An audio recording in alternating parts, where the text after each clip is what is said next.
Assalamu alaikum. Inch'Allah, dans cette vidéo, nous allons parler d'un aspect de la ruqya que beaucoup de musulmans soulèvent. Sans plus tarder, nous allons aller directement au but du sujet, quoi. On va aller directement au but du sujet. Dans la ruqya, des musulmans, surtout, et c'est ça qui fait mal, les gens nous reprochent. Les gens nous reprochent en disant que pourquoi nous les rakis, nous faisons la ruqya et nous prenons de l'argent. Voilà la première reproche que les gens nous collent au dos. La deuxième reproche, les gens disent que pourquoi nous vendons des formations en ligne alors que nous pouvons les disposer gratuitement pour le bien-être de la Oumma. Pourquoi nous vendons des formations en ligne? Voilà la deuxième reproche que les gens nous collent au dos. Maintenant, c'est sur ces deux reproches-là que je voudrais apporter un peu d'éclaircissement. C'est sur ces deux reproches-là, Inch'Allah, que je vais apporter d'éclaircissement. Maintenant, on va commencer par la première reproche. La reproche selon laquelle les gens disent que pourquoi nous les rakis, nous faisons la ruqya et nous prenons de l'argent. Alors qu'au temps du prophète, ça n'existait pas.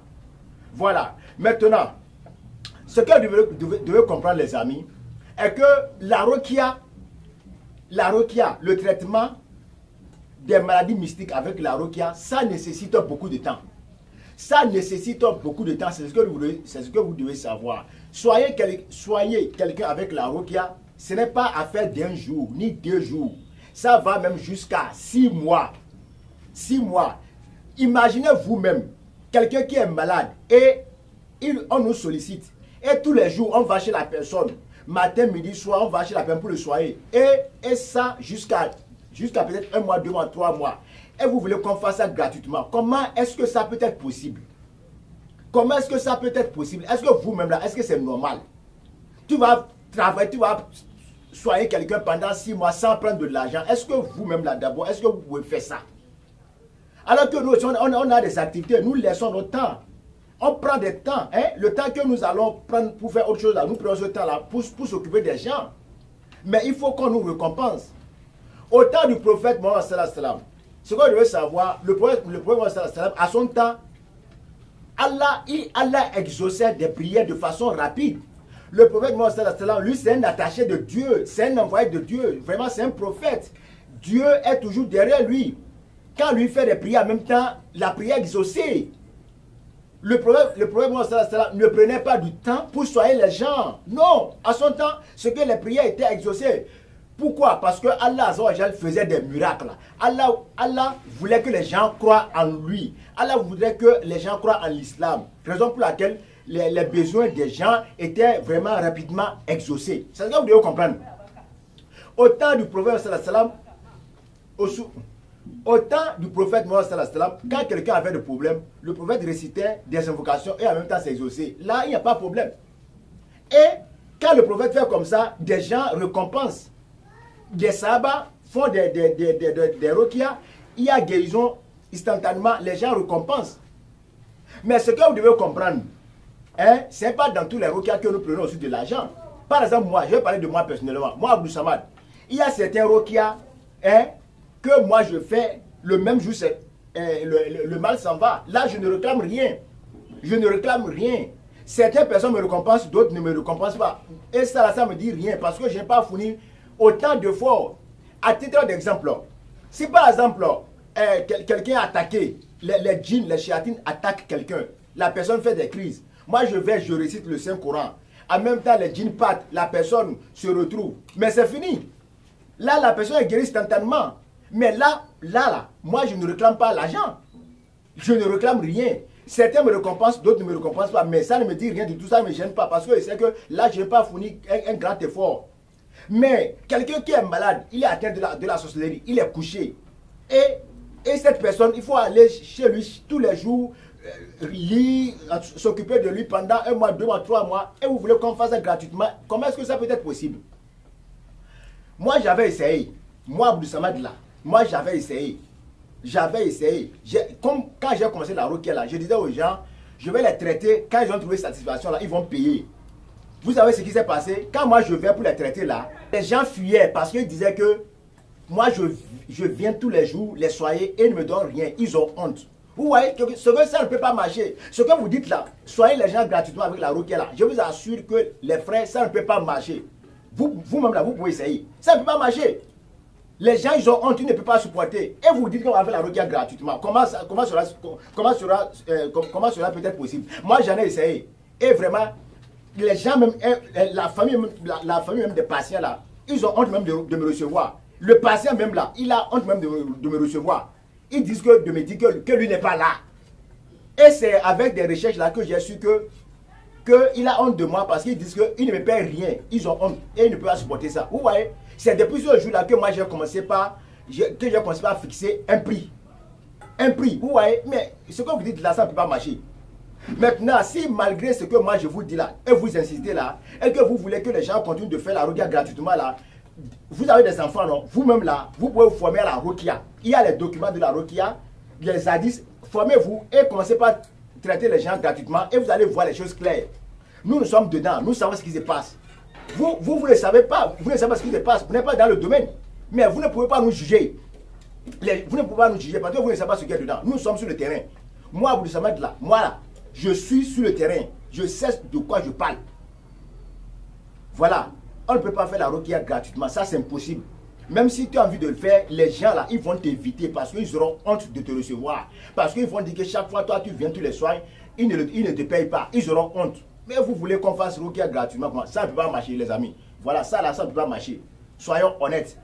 Soyons honnêtes. Maintenant, il y a encore une chose. Les gens disent que ce qu'on doit traiter les gens avant qu'ils ne trouvent satisfaction.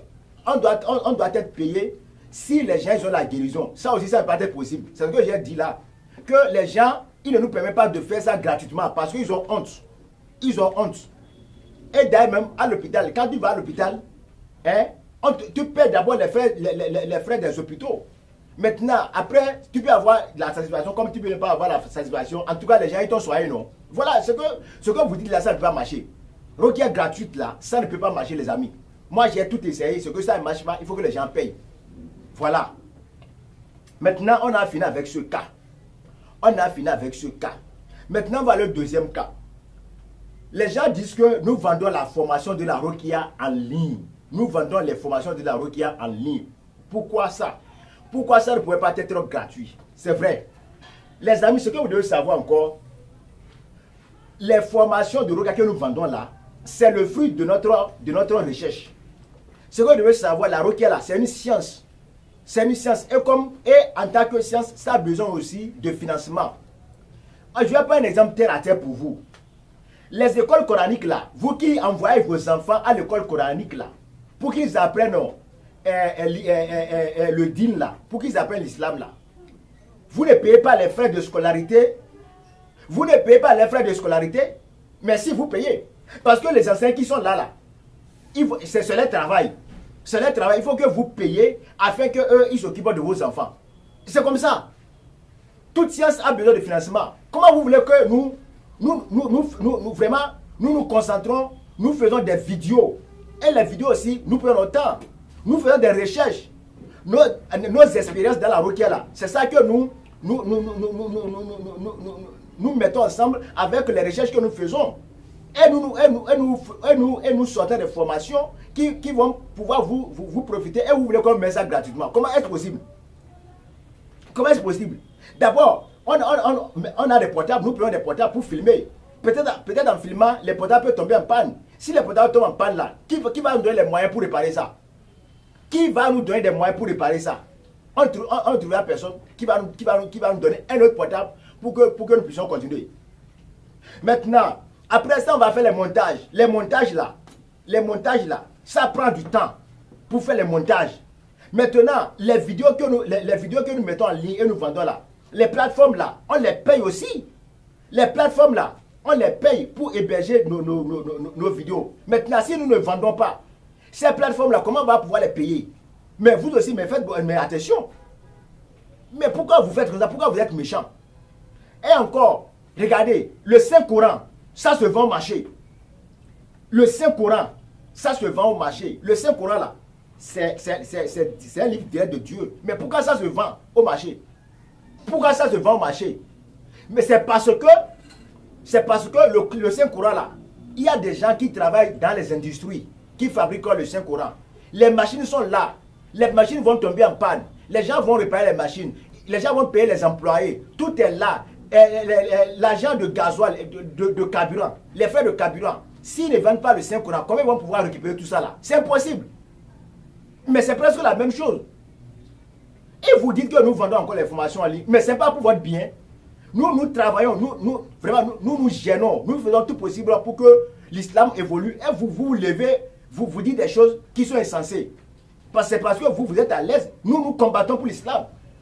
On n'a pas de soutien. Les gens ne nous soutiennent pas. Nous faisons des choses, ils disent seulement que Dieu donne la baraka. Mais c'est ça que nous allons manger. Mais si vous n'avez pas, mais si vous ne nous donnez, si vous ne nous récompensez pas, mais ne sabotez pas les choses, ne dites pas les choses qui n'existent pas. Laissez-nous tranquilles. Personne ne finance la Rokia. Personne ne finance la Rokia. Or que dans les pays dits musulmans, les imams sont payés. Les imams sont payés. Ceux-là qui entretiennent les mosquées sont payés. Les muezzins sont payés. Mais c'est quoi? Et nous là, qui nous paye nous? Personne ne nous paye. Personne ne nous paye. Et avec la Rokia, mais nous avons des problèmes toujours. Nous prenons des risques parce que vraiment nous voulons combattre les sorciers, les sorcières. C'est pour cela que nous sommes toujours dedans. Sinon on est toujours attaqués. Nos femmes, nos enfants, ils sont toujours attaqués. Ils sont toujours attaqués. Mais regardez ce que vous devez comprendre. Quand nous serons les gens là, les sorciers nous attaquent. Nous, là, arrivés à la maison, on ne dort pas. On s'occupe aussi de nos familles. Et les miettes là, l'argent que nous prenons là, nous prenons ça encore pour investir dans la santé de nos enfants. Et pratiquement, nous ne gagnons rien. Nous ne gagnons rien. Vous croyez que nous, les Rakis, là, nous sommes à l'aise? Vous croyez que nous vivons bien? Non, nous ne vivons pas bien. Nous souffrons grièvement même. Nous souffrons grièvement. Vous ne savez pas de quoi, vous ne savez pas de quoi nous traversons. Nos problèmes là, vraiment, c'est dur. Mais malgré ça là, nous sommes dedans parce que nous avons un peu l'amour d'Allah, parce que nous avons encore, vraiment, parce que nous aimons combattre les sorciers. C'est pour cela que nous sommes dedans. On est là, ce n'est pas pour l'argent. Hein. C'est un grand sacrifice que nous sommes en train de faire. Et tout ça encore, vous nous découragez. Ça, ce n'est pas du tout bon. Voilà un peu ce que j'ai à vous dire. Voilà un peu ce que j'ai à vous dire. Maintenant, pour terminer, je vais vous raconter une histoire. Très brève. Pour vous montrer que vraiment, nous souffrons un peu. Ceux-là qui veulent comprendre, ceux-là qui ne veulent pas, laissent.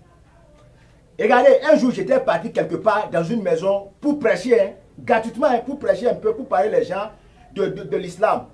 Et dans la maison, il y avait une dame qui est accidentée. Et vraiment, elle a cassé une jambe. Elle a cassé la jambe vraiment grièvement parce qu'ils ont mis des fers. Moi, j'étais là en train de parler et c'est comme ça que la dame, elle a entendu mon nom. Elle a demandé à ce qu'on m'appelle. Je suis allé, elle m'a dit, Alpha, je veux que tu pries pour moi. En même temps qu'elle a dit comme ça, je me suis dit, waouh, sûrement qu'elle est en train de souffrir. Et en même temps, je suis assis à côté d'elle et j'ai commencé à rester et j'ai commencé à faire la rokia pour elle. J'ai lu la rokia. Là, je n'ai rien pris. Je n'ai rien pris. Je n'ai rien pris parce que c'est seulement elle m'a demandé la lecture. Et je l'ai fait.